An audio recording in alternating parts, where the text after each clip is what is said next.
आता बातमी आहे राष्ट्रवादी काँग्रेसमधल्या वादाची। राष्ट्रवादीच्या नेत्या रुपाली ठोंबरे आणि त्यांच्यावर मारहाणीचा आरोप करणाऱ्या माधवी खंडाळकर यांच्यातला वाद आता शिगेला पोहोचलाय। रुपाली ठोंबरे पाटील यांनी मारहाणीचा आरोप करणाऱ्या माधवी खंडाळकर यांना 10 कोटींच्या अब्रू नुकसानीची नोटीस पाठवली आहे। काही दिवसांपूर्वी रुपाली पाटील यांच्याबद्दल माधवी खंडाळकर यांनी एक पोस्ट लिहिलेली होती। त्यावर रुपाली पाटील यांनी मारहाण केल्याचं सांगितलेलं होतं। त्यानंतर माधवी यांनी चुकून व्हिडिओ पोस्ट केल्याचं सांगितलं। त्यानंतर यूटर्न घेत रुपाली पाटील यांनी बळजबरीने हा माफीचा व्हिडिओ शूट करून घेतला असं माध्यमांसमोर येऊन त्यांनी सांगितलेलं होतं।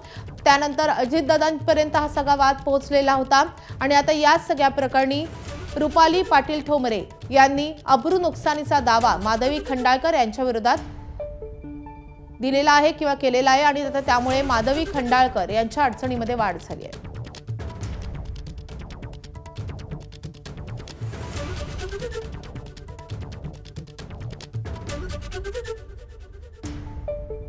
माधवी खंडाळकर यांनी जेव्हा मारहाणीचा आरोप केलेला होता तेव्हा रुपाली पाटील ठोंबरे यांनी बीडमधून व्हिडिओ जारी करत आता मी सध्या बीडमध्ये आहे आणि माझ्यावर खोटे आरोप केले जात आहेत असा दावा केलेला होता।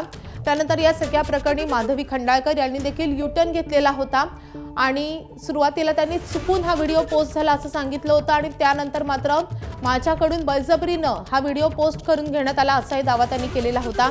आता या सगळ्या प्रकरणी माधवी खंडाळकरांना 10 कोटींची मारहाणीची नोटीस रुपाली पाटील ठोंबरे यांनी बजावलेली आहे।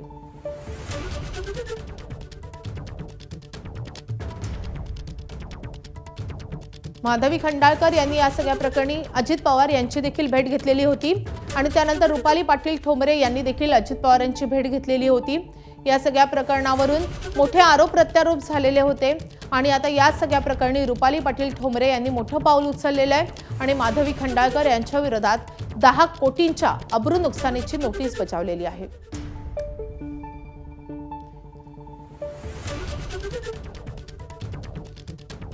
तर रुपाली पाटील ठोंबरे यांच्यावर ज्यांनी आरोप केलेले होते त्या माधवी खंडाळकर स्वतः फोनवरून आपल्या सोबत आहेत।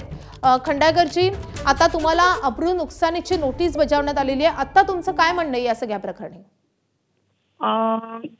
ही एक कायदे रुपाली पाटील ठोंबरे ही एक काय आहे, तिच्या घरामध्ये वकिली हा पेशा आहे।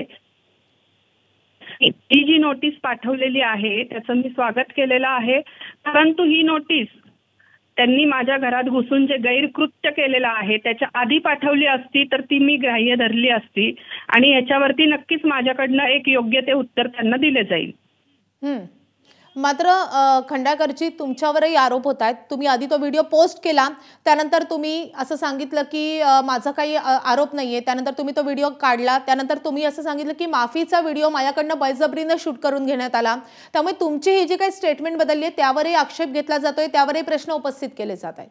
नाही, आक्षेप घ्यायचा प्रश्नच येत नाही, कारण मी पुराव्यासकट लिहिले होते हे सगळं दाखवण्यासाठी की हे दबावाखाली माझ्याकडनं व्हिडिओ करून घेतला गेला किंवा पोलीस स्टेशन मधनं मला माघार घ्यायला सांगितली की तुम्ही हे याचं राजकारण होईल काय आणि तुम्ही या भांडणाचं स्वरूप वेगळ्या काहीतरी दिशेला जाईल याच्यातनं त्यांनी माझ्याकडनं या सगळ्या गोष्टी माघार घ्यायला लावलेल्या असताना दुसऱ्या दिवशी त्यातून जे काही रुपाली चाकणकरांचं नाव घेतलं गेलं आणि काही खोटं राजकारण करण्यात आलं म्हणून मी पुन्हा गुन्हा दाखल केलेला आहे, हे सिद्ध केलेलं आहे। माधवीजी, धन्यवाद आमच्याशी बातचीत केल्याबद्दल। एबीपी माझा, उघडा डोळे बघा नीट।